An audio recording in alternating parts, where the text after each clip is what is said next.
Hindi po pwedeng mauna yung ating cambio. Kasi ang tendency niyan, kapag nauna po yung cambio natin na apakan kaysa doon sa clutch, mamamatay po yung makina. Hello guys, welcome again sa another video natin. So last time nga nag-post tayo ng video about how to drive motorcycle scooter. At yun, madaming mga questions. And this time ay motorcycle manual naman po yung ating ituturo sa inyo kung paano po mag-drive, ano. Kasi syempre yun yung mga available sa market, hindi lang naman scooter, may mga manual, then may semi-matic tayo mga available din. So dito muna tayo sa manual. So paano nga ba mag-drive ng motorcycle na manual? Especially doon sa mga beginner, doon sa mga gusto mag-aral po ng motorcycle na manual, ano. Ito po, bigyan ko po kayo ng tip kung paano kayo matututo. Syempre, una, depende po yung sa height ninyo kung alin pong unit yung inyong bibilhin. For example, o yung unit na gagamitin. Kung mag-aaral po kayo, itong dala ko ngayon is Gixxer 155. Ang height ko is 5'11". Abot na abot ko naman siya pag ako'y nakasakay, ano, both left and right na pa ako abot yung semento, di ba? Katulad ng ganito.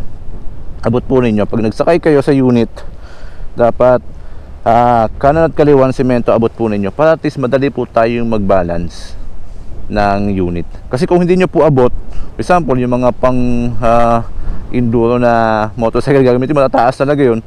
At tapos ang height nyo sa mga 5'6" or mas mababa pa, mahihirapan po kayo, may possibility na matumba kayo. So kaya i-suggest kapag mag-aaral po kayo, dapat yung abot po ninyo. Alright, abot po ninyo. Madami naman pong available na manual na motorcycle sa market na mas mababa dito, no? May mga TMX 125, yung Raider 150, okay yun, mababa yan. So and then ganito lang po yan. Ito po kasing manual is gamit na gamit yung paa natin, at the same time gamit na gamit yung kamay natin. Unlike sa scooter na kamay lang, di ba? Kamay lang. Preno, throttle, yun lang ang sa scooter. Sa manual, may tinatawag po tayong cambio dito, ano. Sa kaliwa po natin yung cambio natin. Yan sa kanan, ito po yung preno natin sa likod. Preno natin sa likod dyan, kanan na yan, pedal na yan. Then ito po nasa kaliwa natin, ito po yung clutch natin na tinatawag clutch. Then sa kanan, ito po yung preno natin sa unahan. Alright. So yan po yung mga function yan, ano. So start natin yung unit. So mas maganda po ganito muna sa una. Start po natin yung unit. Wag po muna natin ika-clutch, di ba? Mas maganda sa una kasi kapain muna natin yung throttle. Alright. Bawa, laruin nyo muna kung paano yung pagbiga. Kasi minsan gano'n agad, di ba? Gano'n agad. So mataas agad yung rev nung ating throttle, no? So dapat dahan-dahan lang sa una. Alright, kapain natin. Yan. Then yung clutch same din. Laruin muna natin sa una yung clutch, no? Kung gaano yung tigas, yung lambot, para at least masanay po yung kamay natin.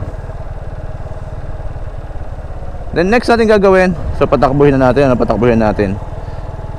Ganito po sa una. Hindi po pwedeng mauna yung ating cambio. Kasi ang tendency niyan, kapag nauna po yung cambio natin na apakan kaysa doon sa clutch, mamamatay po yung makina. Katulad ng ganito. Oh, alright. Mamatay po yung makina. Ano tayo, parang dadamba tayo pa una. So kaya dapat hindi po ganon. Neutral ko ulit. Yan, naka-neutral. So unahin po lagi natin, bigayin natin yung ating clutch. Yan, clutch. Then of course, saka natin apakan yung ating, saka natin i-cambio. Primera, o yung first gear natin. So dahan-dahan lang sa una. Alright. At tansyahin lang po natin yung clutch. Yung pagbitaw po ng clutch, hindi din biglaan. So hindi biglaan binibitawan yan, tapos hindi din biglaan pinipihit yung throttle. So dahan-dahan lang yan. Daanin natin sa dahan-dahan para at least madali po tayo matuto. Alright, di ba? Yan, ganyan. Simple lang yan, pero hindi po madali yung pag-aral ng motorcycle na manual. Alright, ganito lang yan, oh. Then dahan-dahan tayong liliko. Yan, oh.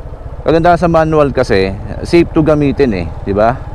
Unlike sa scooter na kapag napihit mo yung throttle, talagang dire-diretso yan. Ito kasi once na binitawan mo yung clutch natin, then naka low gear tayo, mamatay yung makina yan kapag hindi akma yung timpla doon sa kanyang makina. Naka first gear pa lang tayo, G's pa lang yung speed natin.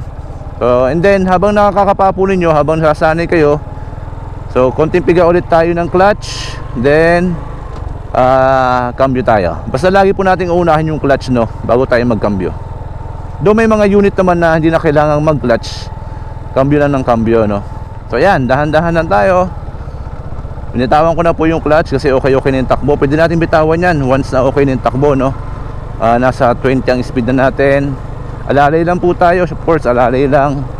Then pag okay na ulit, clutch ulit tayo, third gear naman tayo. Alright, ganun lang po yan, kapaan lang.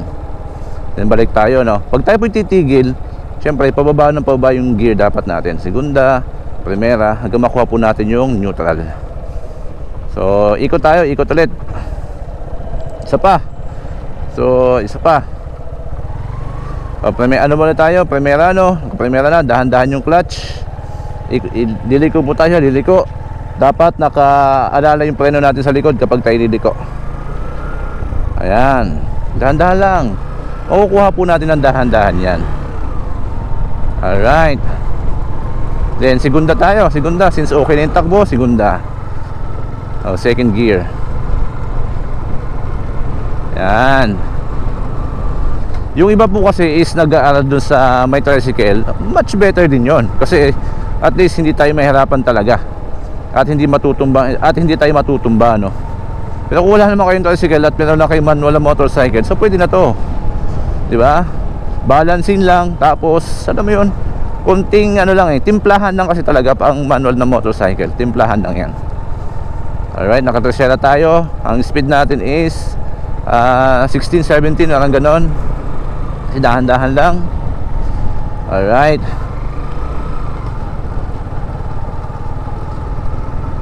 Pagliliko, pwede tayo magbawas ng gear. Then nakaalalay po yung preno natin sa likod. Alright. So ganyan na po kasimple mag-aral ng manual na motorcycle. Hindi siya madali. Siya simple lang pero hindi siya madali, diba? Kailangan lang natin ng lakas ng loob. At syempre dapat talagang disidido tayo matuto. So yun naman po ang aking tip sa inyo. Doon sa mga gusto mag-aral ng manual motorcycle, huwag kayong matakot, madali lang yan. Actually, mas may thrill gamitin ang manual kaysa sa scooter, para sa akin, ha. So next vlog papag-usapan natin yan kung manual ba or scooter ang dapat kunin ng motorcycle. So yun naman po, sana po ay may natutunan kayo sa ating video ngayon. At kung nagustuhan nyo, paki-follow and like naman ang ating video.